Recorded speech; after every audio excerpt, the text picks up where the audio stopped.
लिपटे थे। राकेश मन में उफनती चीखों और आंखों में अटके आंसुओं के ज्वार को लिए एकटक बस आखिरी सांसें गिन रही अपनी दादी की ओर देखता रहता है। दादी, दादी। शिश, अब तू बस मेरी बात ध्यान से सुन।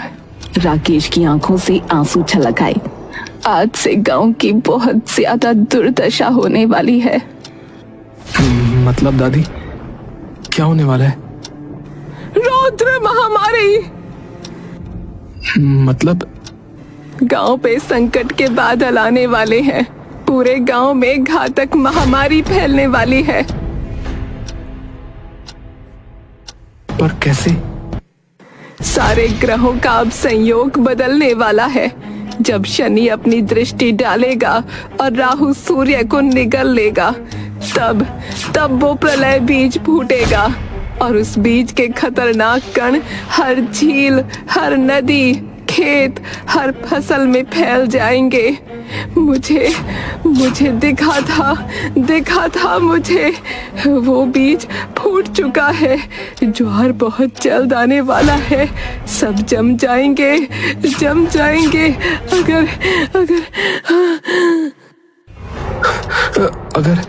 अगर क्या दादी? अगर क्या दादी? बोलो ना। रामेश्वरी तभी धीरे से राकेश को अपनी ओर खींचती है। सुन मेरी बात ध्यान से।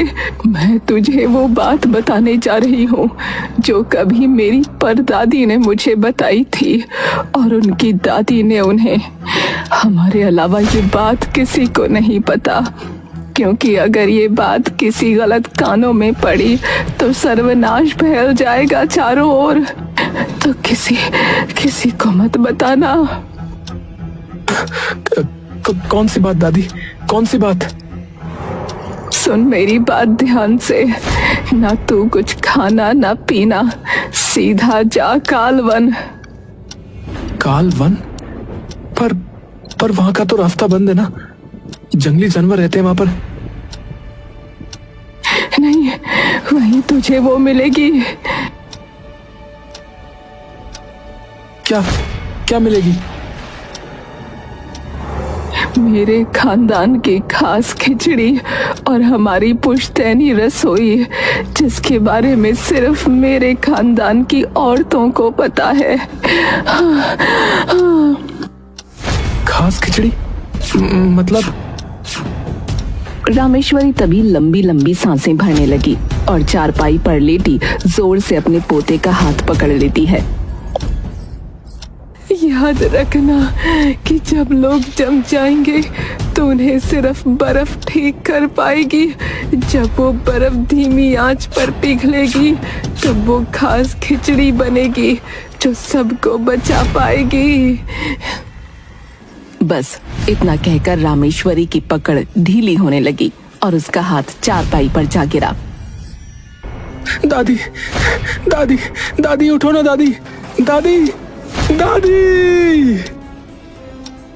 राकेश जोर जोर से रामेश्वरी को हिलाकर उठाने की कोशिश करने लगा।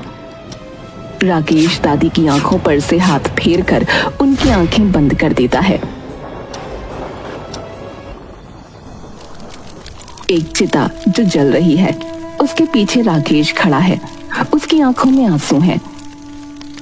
आखिर दादी ने मुझे ही क्यों कहा वहां जाने को?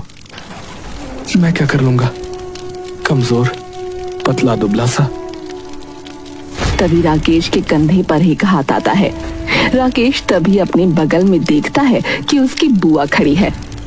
सब ठीक हो जाएगा। राकेश बिना कुछ कहे अपना सर झुका लेता है। रामेश्वरी के अंतिम संस्कार की सारी विधियां पूरी हो जाती हैं, लेकिन पूरा वक्त राकेश की जबान से एक शब्द भी नहीं निकलता। ठीक हो? कमला एक गहरी सांस लेती है। माँ ने बता दिया तुझे खास खिचड़ी के बारे में? राकेश तभी चौंक कर कमला की ओर देखता है। आपको कैसे पता? क्यों नहीं पता होगी? हमारी पीढ़ियों की सभी औरतों को पता है। तो मतलब मम्मी को भी नहीं पता? उन्हें क्यों पता होगी भला? सिर्फ हमारे कुल की औरतें हैं, उन्हें पता है। तो फिर मुझे क्यों बताई? खुद को देखा है, किसी का भी दुख देखकर रो पड़ता है। तेरा दिल तो एक औरत से भी ज्यादा कोमल है। ऐसे मर्द बहुत मुश्किल से मिलते हैं आजकल। अरे पर नहीं, क्यों? और किसको? तेरे पापा को बोलती। जिसे एक संतरा भी छीलना पड़ जाए तो उसमें भी वो तेरी माँ को बोल देता है छीलने के लिए। राकेश हल्का सा मुस्कुराता है। तो मतलब आपको भी पता है कि प्रलय बीज फूटने वाला है? ये सुनते ही कमला एकदम से चौंक कर खड़ी हो जाती है। क्या प्रलय बीज आ गया है? आपको ये नहीं पता था? नहीं, उन्होंने बस इतना बताया था कि तुझे बताएंगी। राकेश भी खड़ा हो जाता है। देखो, शांत हो जाओ आप। आपको क्या हो गया एकदम से? और जरूरी थोड़ी है कि फूटा ही होगा। दादी ने देखा थोड़ी था फूटते हुए। जब अपनी आखिरी सांसों में वो प्रलय बीज फूटता हमारे कुल की किसी भी औरत को अपने स्वप्न में दिखे तो समझो वो सच में फूट चुका है। चारों तरफ उसके कण फैल चुके हैं। अगर उससे बचना है तो उस घास खिचड़ी को बनाना पड़ेगा श्वेत रसोई में। है? किसकी रसोई? हमारा असली कुल नाम, तेरी दादी का और मेरा कुल नाम श्वेत। अच्छा, पर वहां पे जाके मुझे बनाना पड़ेगा क्या? और नहीं तो क्या, वहां भी क्या मम्मी बना देगी तेरी? पर खिचड़ी तो यहाँ भी बन सकती है ना? नहीं, वहां पे खास ऐसी चीज तुझे मिलेगी जिसकी 7 बूंदें सिर्फ उसमें डालनी है तुझे। कौन सी चीज? वो हमें भी नहीं पता, पर वो ही इस बीज के असर को काट पाएगी। अच्छा। हाँ, यही तो वो राज है जो सिर्फ हमारी पीढ़ियों की औरतों को पता है। और अब तुझे भी। बेटा, जल्दी से तुझे वहां जाना पड़ेगा। वक्त आ गया है। अब पूरे गांव की जान बस तेरे हाथों में है।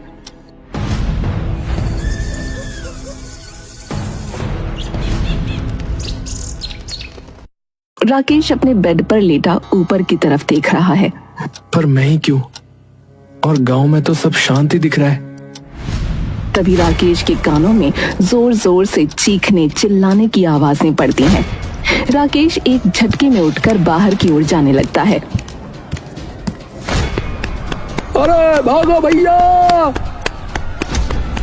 अरे भागो!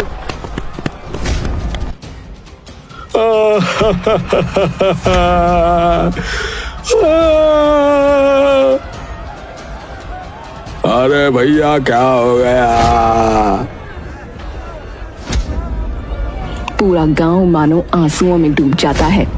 राकेश का दिमाग अपने आसपास गूंज रही चीखों से इतना सुन्न पड़ जाता है कि उसकी सारी सोचने समझने की क्षमता खत्म होती जाती है। तभी राकेश को दिखता है कि एक औरत दौड़ती हुई कहीं जा रही है। तभी राकेश उसके पास दौड़ता हुआ जाता है और उसके सामने आकर खड़ा हो जाता है। काकी, क्या हुआ है? हट सामने से, जाने दे मुझे। अरे पर हुआ क्या है? मेरे छोरे को कुछ हो गया है, हट जा। अरे पर हुआ क्या, ये तो बताओ काकी, शायद मैं कुछ मदद कर दूं।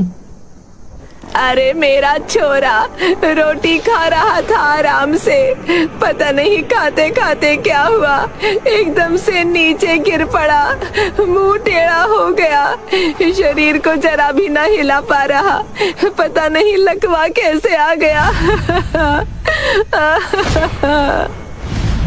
काकी तभी उसे धकेल कर अपने सामने से हटा देती है और दौड़ती हुई वहां से चली जाती है। ये सुनते ही राकेश एकदम दंग रह जाता है। राकेश के दिमाग में बस अपनी दादी के कहे वो आखिरी लफ्ज गूंज रहे थे। सारे ग्रहों का अब संयोग बदलने वाला है। जब शनि अपनी दृष्टि डालेगा और राहु सूर्य को निगल लेगा, तब वो प्रलय बीज फूटेगा और उस बीज के खतरनाक कण हर झील, हर नदी, खेत, हर फसल में फैल जाएंगे।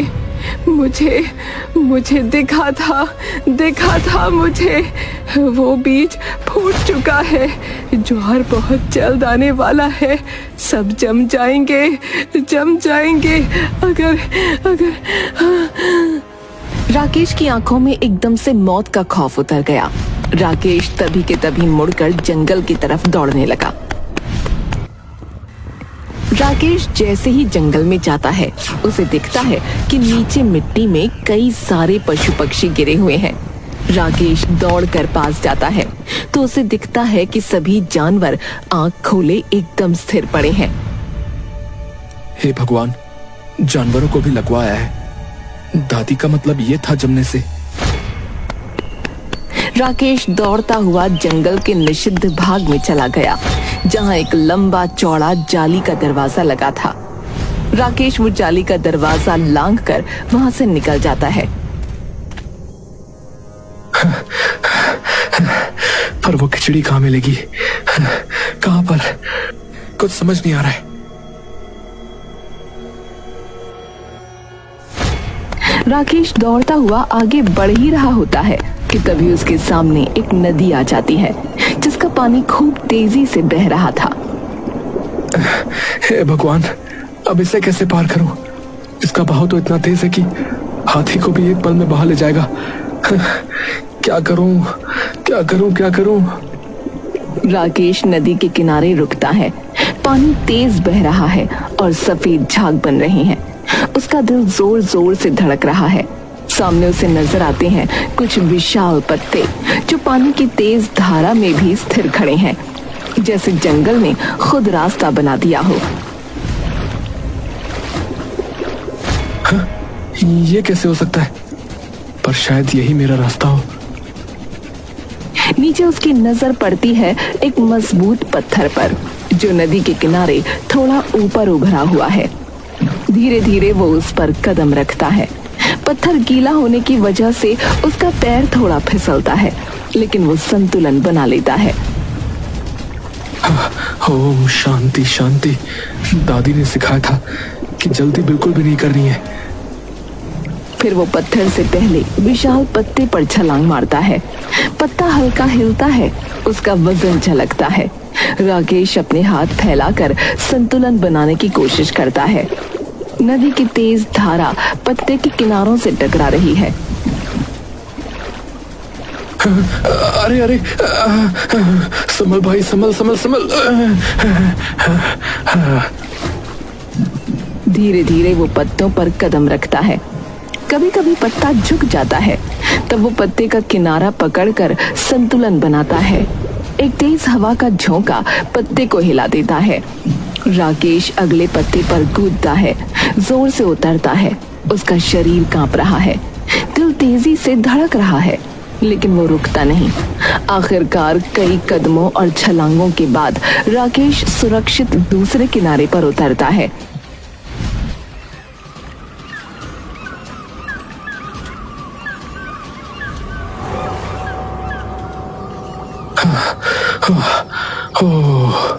हाय राम, बाल बाल बचे।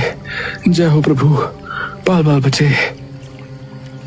राकेश धीरे धीरे आगे बढ़ने लगता है कि तभी बड़ी बड़ी और मोटी बेलें उसके सामने खड़ी हो जाती हैं और एक दीवार सी बनाकर राकेश का रास्ता रोक देती हैं।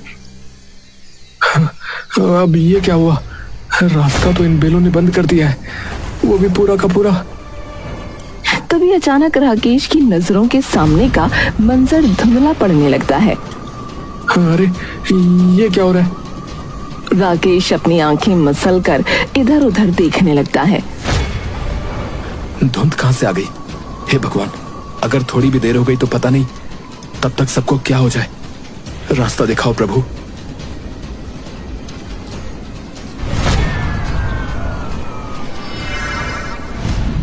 ये क्या है और ये कहां जा रहा है?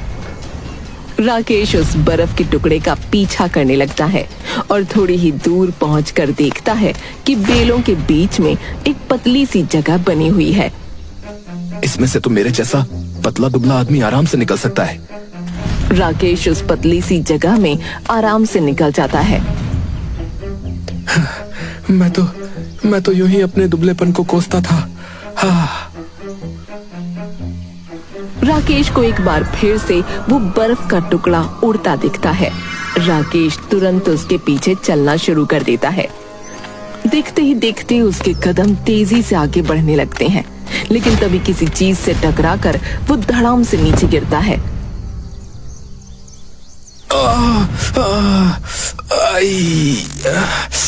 अबे यार राकेश, क्या कर रहा है भाई? अबे आराम से काम ले, धैर्य से, शांति से, धैर्य रख, सांस ले, प्राणायाम कर। हाँ हाँ हाँ हाँ, आराम से आराम से आराम से सोच। हाँ। राकेश धीरे धीरे अपने कदम आगे बढ़ाता है और थोड़ी ही देर बाद उसे भारी धुंध में चमकती हुई रोशनी दिखाई देती है। राकेश जैसे उस रोशनी का पीछा करता जाता है, धुंध वैसे वैसे छंटती जाती है। धीरे धीरे धुंध छंटती है, राकेश आगे बढ़ता है और अचानक उसे सामने एक पुराना गांव दिखता है। चारों ओर टूटी झोपड़ियां, सूखे कुएं की परछाई और चुप्पी का भयानक सन्नाटा फैला हुआ था। हवा में अजीब सी ठंडक है, जैसे समय यहाँ रुक गया हो। अरे ये कौन सी जगह है? यहाँ तो कोई नहीं दिख रहा। वो इधर उधर नजर दौड़ाता है। अचानक उसे एक टूटी झोपड़ी पर लिखा दिखता है, शीतल गांव। शीतल? यही तो दादी का कुल नाम है। वो गांव के भीतर और आगे बढ़ता है, तभी उसे दिखता है कि सामने एक बहुत ही विशाल काय पेड़ है, जिस पर पत्तों की जगह बर्फ के टुकड़े लटके हैं, जिसके अंदर पत्ते हैं। राकेश थोड़ी दूर चलकर देखता है कि वहीं पास जमीन पर एक हिरन गिरा हुआ है, जिसके शरीर पर चोट लगी है और वो दर्द से करहा रहा है। हे भगवान, इसका तो खून बह रहा है। ओहो। राकेश दौड़ते हुए उस हिरन की तरफ जाता है, लेकिन तभी उसे दिखता है एक हवा में उड़ता हुआ बर्फ का टुकड़ा आकर उसके घाव पर गिर जाता है और पिघलने लगता है। जैसे ही उसमें जमे पत्ते का स्पर्श उस हिरन के शरीर से होता है, उसके घाव अपने आप भर जाते हैं। धीरे धीरे वो हिरन वापस अपने पैर पर खड़ा होने लगता है और दौड़ता हुआ वहां से चला जाता है। दादी ने कहा था, जब लोग जम जाएंगे तो उन्हें सिर्फ बर्फ ठीक कर पाएगी। जब वो बर्फ धीमी आंच पर पिघलेगी, तब वो खास खिचड़ी बनेगी जो सबको बचा पाएगी। यानी कि ऐसे 7 पत्ते मुझे डालने होंगे खिचड़ी के अंदर। राकेश उस बर्फ के वृक्ष के सामने जा खड़ा होता है। इतने विशाल पेड़ पे चढ़ूं कैसे? और आसपास कुछ चढ़ने का भी नहीं है।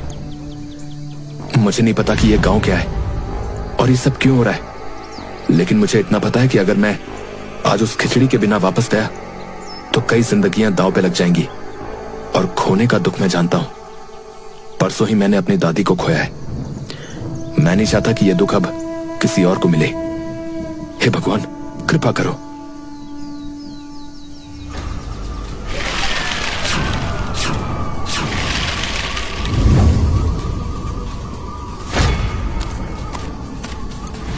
यही है पुश्तैनी रसोई। राकेश तुरंत सारी सामग्री इकट्ठा कर चूल्हे पर खिचड़ी चढ़ा देता है और आखिरी में वो 7 बर्फ के टुकड़े उसमें डाल देता है। और देखते ही देखते बर्फ के टुकड़े पिघल जाते हैं और उसके अंदर के पत्ते उस खिचड़ी में घुल जाते हैं। बन गई। राकेश एक पतीले में सारी खिचड़ी रखकर जल्दी से गांव में ले जाता है और सीधा उन काकी के घर आता है। काकी अपने बेटे के बगल में बैठी थी और सिर पर पट्टी कर रही थी। काकी, लो बस 1 चम्मच ये खिचड़ी खिला दो और ये एकदम ठीक हो जाएगा। पर कैसे? अरे खिलाओ ना, मैं कह रहा हूँ ना, ये एकदम से ठीक हो जाएगा, देखना।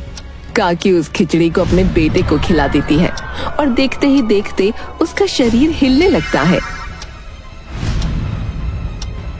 अरे अरे, ये तो कमाल कर दिया बेटा तूने, मैं तो तेरे पाँव पड़ूं। अरे अरे, इसकी जरूरत नहीं है काकी। आप बस एक पतीले में ये खिचड़ी ले जाओ और जिनको भी जरूरत है उनको दे दो। अगर मैं अकेला गया तो वक्त लग जाएगा। ठीक है बेटा।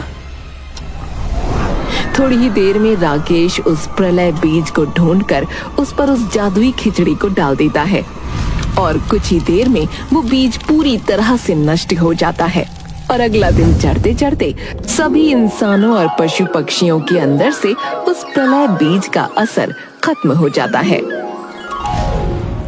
कमला और राकेश बैठे बात कर रहे हैं। कमाल कर दिया। वैसे पत्ते तो यूं भी खिला सकते थे, तो खिचड़ी में मिलाकर क्यों? क्योंकि सिर्फ वो पत्ते जवाब नहीं था, वो पत्ते जब खिचड़ी में जाके मिले तब वो दवा बनी। ओह अच्छा अच्छा। जी हाँ बेटा जी।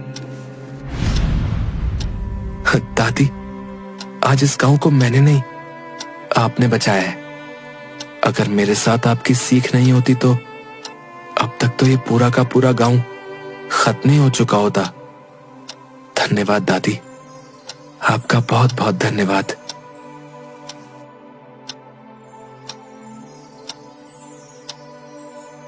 रामेश्वरी के काम